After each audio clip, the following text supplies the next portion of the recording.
구약성서의 세계, 오늘 이 시간에는 구약성서의 그 신학적 변천, 이 이야기는 뭐냐면 구약성서가 우리가 앞에서 모음집이다, 여러 시대를 포괄하는 다양한 내용들이 이렇게 모여져 있다라고 하는 겁니다. 그렇게 되어지면 구약성서 안에서는 어떤 사상, 신학의 어떤 통일성이 발견되기보다는 다양한 그런 신학적인 특성들이 그대로 내포되어져 있다라고 하는 겁니다. 그래서 우리가 경우에 따라서는 구약성서 안에서 하나의 주제에 대해서 각기 어떤 다른 어떤 이 입장을 가지고 있는 그런 내용들을 우리가 볼 수 있습니다. 이것은 우리가 누누이 말씀을 드렸습니다만 이 구약성서 자체가 역사적 산물, 고대 이스라엘 사람들이 여러 시대 속에서 만난 하나님에 대해서 기록하고 있기 때문에 구약성서 안에 다양한 그런 신학적 또는 철학적, 사상적, 문화적 이런 것들이 내포되어 있는 것은 당연하다라고 하는 겁니다. 자, 우리가 이것의 한 가지 보게 되면 구약성서 안에는 한 인물에 대한 평가가 책에 따라서 각기 다르게 평가되어 있는 것을 봅니다. 예를 들어서 우리가 유다왕 므낫세이죠. 우리가 유다왕 므낫세는 열왕기하 21장 16절에 의하면 므낫세가 유다에게 범죄하게 하여 여호와 보시기에 악을 행한 것 외에도 또 무죄한 자의 피를 심히 많이 흘려 예루살렘 이 끝에서 저 끝까지 가득하게 했다. 즉 열왕기하 우리가 21장 16절에 나와 있는 므낫세 왕에 대한 부정적 평가를 우리가 발견할 수 있다라고 하는 겁니다. 그런데 우리가 이제 성경 안에서 우리가 역대하 33장 10절에서 13절에서는요 므낫세 왕에 대해서 좀 다른 평가를 하고 있다. 즉 조금 더 세분화된 므낫세 왕에 대한 평가를 하고 있다. 거기에 뭐라 기록되어 있냐면 여호와께서 므낫세와 그 백성에게 이르셨으나 그들이 듣지 아니하므로 여호와께서 아수르 왕의 군대 지휘관들이 와서 치게 하심에 그들이 므낫세를 사로잡고 쇠 사슬로 결박하여 바벨론으로 끌고 간지라. 그러니까 전반부의 이야기는 뭐냐면 불순종의 역사죠. 즉 므낫세와 유다 백성들의 불순종의 역사입니다.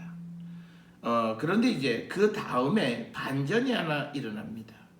그가 환난을 당하여 그래서 여호와 하나님께 간구하고 그의 조상들의 하나님 앞에 크게 겸손하여 기도하였으므로 하나님이 그의 기도를 받으시며 그의 간구를 들으시사 그가 예루살렘에 돌아와 다시 왕위에 앉게 하심으로 므낫세가 그제서야 여호와께서 하나님이신 줄 알았다. 즉 역대하 33장 10절에서 13절에서는 맨 처음에 불순종했던 므낫세였지만 그러나 그가 회개했다는 거죠.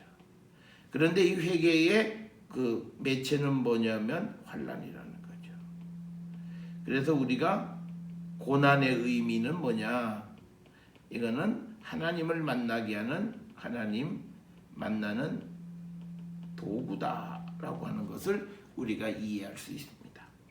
그러나 우리가 앞에서 보았던 열왕기하의 기록에 의하면 그에 대한 평가는 딱 그는 뭐냐면 므낫세가 유다에게 범죄하게 하여 여호와께서 보시기에 악을 행한 것 외에도 무죄한 자의 피를 심히 많이 흘려서 예루살렘 이 끝에서 저 끝까지 가득하게 했다. 즉 우리가 열왕기의 기록, 열왕기하의 평가는 부정이죠. 므낫세는 부정적 왕이다. 그런데 우리가 역대하에서의 평가는 뭐냐면 불순종했던 왕이긴 하지만 그러나 그가 회개했다라고 하는 거죠. 그래서 그의 결론은 긍정적인 왕입니다. 자, 그러면 우리가 여기서 한 가지 생각을 해야 되는 것은 뭐냐면 도대체 왜 한 사람의 왕에 대한 다른 평가가 성경 속에 들어있느냐라고 하는 겁니다. 우리가 잘 아는 열왕기하 23장은 소위 신명기 역사. 거기에는 딱 부러지는 거죠. 그건 뭐냐면 죄를 지으면 하나님의 저주, 또 선을 행하면 하나님의 축복. 그런데 역대하에 넘어와서 역대기서의 이 신학은 회개라고 하는 기회가 주어진다는 거죠. 그러니까 신명기에서는 죄 지으면 그걸로 끝이었어요. 그런데 역대기서에서는 죄를 지은 자라 할지라도 회개해서 새 사람이 되어질 수 있는 기회가 있다. 그래서 므낫세 왕에 대해서도 그가 이제 처음에는 불순종했지만 그러나 후에는 회개한 왕으로 기록을 하고 있습니다. 그렇기 때문에 우리가 이 므낫세 왕에 대한 평가를 열왕기 하 21장 16절에 있는 것만 가지고 평가하면 그에 대한 반쪽 평가다라는 거죠. 왜 그러냐면 이 역대하 33장 10절에서 13절까지의 이야기에서는 그가 초기에는 부정적인 그런 왕이었지만 그러나 그가 회개해서 여호와가 누구이신지를 알게 되었다라고 하는 거고, 역대하 33장에 보면 그가 일부 예루살렘에 있는 우상을 제거하는 그 역할을 하고 있다라고 하는 겁니다. 우리가 이런 평가는 므낫세 왕 말고도요, 우리가 너무나 잘 알고 있는 소위 우리가 요시야 왕에 대한 평가도 마찬가지입니다. 우리는 요시야 왕을 열왕기하 23장에 있는 평가를 가지고 그는 무조건 종교개혁을 했고 선한 왕이다 이렇게 이야기를 합니다. 그러나 역대하 36장에 의한 그의 평가는 그것과는 전혀 다른 평가를 하고 있다라고 하는 거예요. 한마디로 열왕기서에서는 요시야 왕은 종교개혁을 했던 왕, 우상을 제거했던 참 좋은 왕이었습니다. 그러나 역대하 36장에서의 요시야는 물론 그가 종교개혁을 했지만 결국에는 그는 역대하 36장 그의 죽음에 관한 기록에 보면 바로 느고 왕의 입을 통해서 나오는 여호와의 말씀을 듣지 않아서 죽은 왕이다 이렇게 기록을 하고 있어요. 즉 요시야의 죽음이라고 하는 것은 하나님의 말씀을 듣지 않아서 죽은 왕이다 이런 평가를 하고 있다라고 하는 겁니다. 자, 그러면 왜 이런 평가가 가능할까? 왜 이렇게 각기 다른 평가가 있을까라고 하는 겁니다. 여기에 대해서 우리가 설명할 수 있는 것은 신명기 역사가 기록되어 있는 시대적 정황과 역대기 역사를 기록한 시대적 정황 사이에 차이를 놓고 볼 수 있습니다. 그 차이라고 하는 건 이런 거죠. 우리가 이스라엘 사람들이 즉 아시리아나 바벨론 등 주변의 강대국들이 이스라엘 역사에 영향을 끼치기 전에는 그들에게 있어서는 모든 것이 단언적이었어요. 그래서 죄를 짓냐 안 짓느냐. 그래서 죄를 지으면 저주, 죄를 짓지 않으면 축복. 이렇게 이분법적 사고를 가지게 되었습니다. 그런데 이들에게 문제가 하나 생겼어요. 즉 뭐냐면 이스라엘 백성들이 바벨론의 포로로 잡혀가는 상황이 벌어진 거예요. 그러면 자기들의 논리에 의하면 두 가지 문제점이 생겨요. 첫째는 이스라엘 백성은 하나님의 심판받은 자 끝 이렇게 돼버려요. 그러면 그들에겐 희망도 없고 아무것도 없는 거예요. 그때 새로운 신학이 등장하는데 그게 역대기 역사다. 그래서 우리가 왜 이스라엘 역사에 관한 이야기를 열왕기서의 기록만 있으면 되지 왜 역대기서 기록이 있는가라고 하는 이유도 똑같은 거예요. 자, 그래서 이제 그 요시야 왕에 대한 해석 그리고 그 전에 있었던 므낫세 왕에 대한 해석이 달라지는 거예요. 그건 뭐냐면 한 번 실패했지만 돌이키면 다시 기회가 주어진다라고 하는 거죠. 그렇게 되어야 지금 바벨론의 포로로 잡혀 있는 이 백성들에게 희망이 있다는 거예요. 그래서 우리가 역대기 신학의 가장 큰 특징은 뭐냐면 희망의 신학이에요. 이 희망은 뭐냐면 회개예요. 회개하는 자에게 다시 하나님께서 기회를 제공해 주시는 그 신학이 바로 이 역대기 신학의 특징이다. 그렇기 때문에 열왕기서에 나와 있는 평가와 역대기서의 평가가 다르고, 열왕기서에서 소위 죽일 놈으로 기록되었던 므낫세 왕에 대해서도 이제 새로운 평가를 통해서 그에게도 희망을 전해주는 겁니다. 또 하나 문제는 뭐냐면 고대 시대의 모든 것은 성전의 개념이에요. 성전이라고 하는 것은 홀리워예요.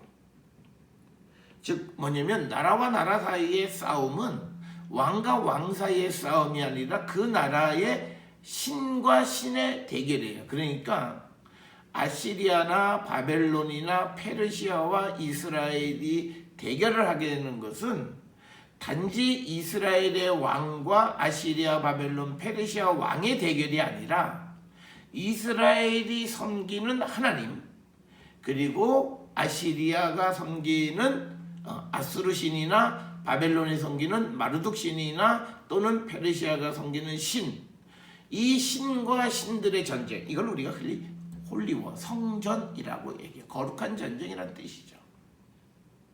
그런데 이스라엘이 이집트에게 지거나 바벨론에 의해서 포로로 끌려가는 개념은 뭐냐면 우리가 객관적 다른 이 밖에서 보게 되면 뭐냐면 여호와 하나님이 아수르 신하고 싸워서 지신 거고, 여호와 하나님이 마르둑 신하고 싸워서 지신격이 되는 거고, 또 애굽의 바로 느고와의 싸움에서 요시아가 죽었다라고 하는 것은 결국은 이집트가 섬기는 레라고 하는 태양신과 그리고 이스라엘이 섬기는 여호와 하나님과의 전쟁에서 여호와가 지신격이 되는 거예요.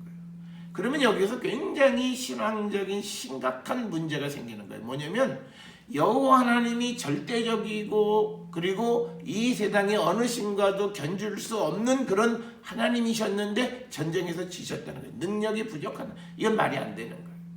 그래서 이제 하나님을 다시 하나님답게 세워주는 신학이 등장했다는 거예요. 그래서 구약의 신학은 뭐냐면요, 하나님을 하나님답게 만들어가는 신학이에요. 그래서 우리가 구약 성경을 통해서 배워야 되는 신앙은 그걸 통해서 내가 뭘 그게 아니에요. 우리가 어떻게 하나님을 나에게 하나님으로 계시게끔 고백하느냐는 거예요. 굉장히 중요한 포인트예요. 똑같은 상황에 대해서 이건 하나님이 내게 주신 기회라고 생각하는 사람도 있고, 이건 하나님이 나를 버리셨다고 생각하는 사람도 있는 거죠. 그래서 이제 요시아 왕이 전쟁에서 지게 됐다라고 하는 것은 요시아가 진 것은 하나님이 지신 격이 되는데 그게 아니라 요시아가 하나님의 말씀을 듣지 않았다는 거예요. 요시아가 의로운 왕이 되면 어떤 문제가 생기냐면 여호와 하나님의 능력에 문제가 생겨요. 우리가 신앙을 생각할 때 나의 정당성을 자꾸 주장하면 하나님이 이상해져요. 그러면 그건 믿음이 아니에요. 믿음은 내가 죄인이 되고 하나님이 높여져요. 그게 바울의 신앙이죠. 이게 어디서부터 나오냐면 역대기 신학. 그래서 우리가 구약 성경의 역대기서를 제대로 이해하지 못하면 바울 서신을 이해할 수가 없어요. 그 신학적 맥이 그렇게 흘러가는 거예요. 우리는 그냥 내가 복받고, 아니에요. 그게 아니라 우리의 믿음은, 하나님의 영광은 뭐냐면 하나님이 나의 하나님이 되게 하시기 위해서는 이스라엘 역사상의 훌륭한 왕이었던 요시아도 버려야 돼요. 나의 믿음 좋다라고 하는 것을 버려야만 하나님이 하나님 되세요. 그래서 성경 안에서 이제 신명기 역사를 가지고 요시아를 평가했던 그 부분과 역대기 시대, 즉 바벨론 포로 혹은 귀환 시대에 그들이 가지고 있는 신학적 입장 속에서 사람을 평가했을 때 달리 보여지는 거예요. 우리가 이 오늘날 과거의 폐쇄적 사고 속에 있는 기성세대가 보면 저 사람은 시방이 없고 가망성이 없고 뭐 이런 거였는데, 요즘 세상에는 그런 모든 것이 그 사람의 장점이 되어져서 희망이 보이는 것과 똑같은 거예요. 그래서 구약 성경에서 우리가 가장 중요한 것 중에 하나는 뭐냐면, 이 신학의 변천을 제대로 따라가지 못하면 구약 성경을 이상한 책으로 만들어갈 수 있다라고 하는 거예요. 자, 그런데 이제 우리가 사상, 생각은요, 딱 클리어컷하게 딱 잘라서 오늘부터 과거에 가졌던 생각은 다 버려, 이게 되는 게 아니에요. 오늘 우리가 살고 있는 시대도 진보와 보수가 공존해요. 그런데 시대적으로 진보적 사고가 더 앞서가는 거고, 그렇다고 해서 과거에 있던 생각이 완벽하게 없어지는 건 아니라는 거예요. 이걸 우리가 구별하지 못하면 또 혼란스러워요. 아니, 생각이 바뀌었다는데 왜 이 생각이 또 나오냐, 이런 생각들은. 그래서 사상은 오랫동안 지속되는 사상일수록 오랫동안 유지되어진다라고 하는 거예요.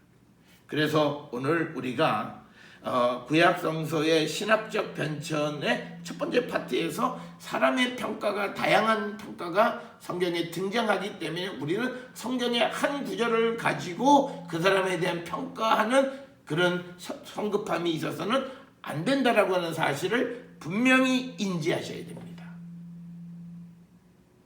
그렇게 되어야 우리가 성경이 우리에게 주시는 그 말씀을 알 수 있어요. 그러니까 성경 안에서도 요시야, 므낫세 이런 왕들에 대해서 열왕기서의 평가, 역대기서의 평가를 알아야 되는 거고, 그 외에도 우리가 다른 신앙적인 관점에 있는 신학적 주제들에 대해서는 구약 안에서의 다양성도 있고, 구약과 신약과의 관계 속에서 우리가 어떻게 봐야 되는, 이 전체적인 어떤 스펙트럼 속에서 성경을 볼 수 있어야 돼요. 그래야 편협하게 보지 않아요. 그래야 성경에서 하나님의 뜻을 읽을 수 있다라고 하는 겁니다. 이건요, 뭐 배우는 것도 필요하지만 더 중요한 건요, 성령 안에 있으면 돼요. 성령은 우리에게 가장 중요한 게 뭐예요? 소통하게 하는 거예요. 폐쇄화시키는 게 아니라는 거예요.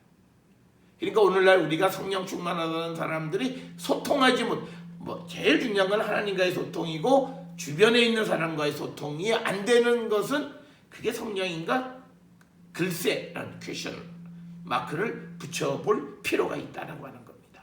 따라서 오늘 주시는 말씀에서 구약성서 안에 이런 신학적 변천이 내포되어 있다라고 하는 것을 기억하시면서, 므낫세와 요시야라고 하는 사람의 평가도 성경 안에서 각기 다른 평가가 있다라고 하는 것, 그것은 시대적 요청에 의한 것임을 우리가 분명히 알아야 된다라고 하는 겁니다. 다음 시간에는 또 다른 주제를 가지고 우리가 함께 생각해 보도록 하겠습니다.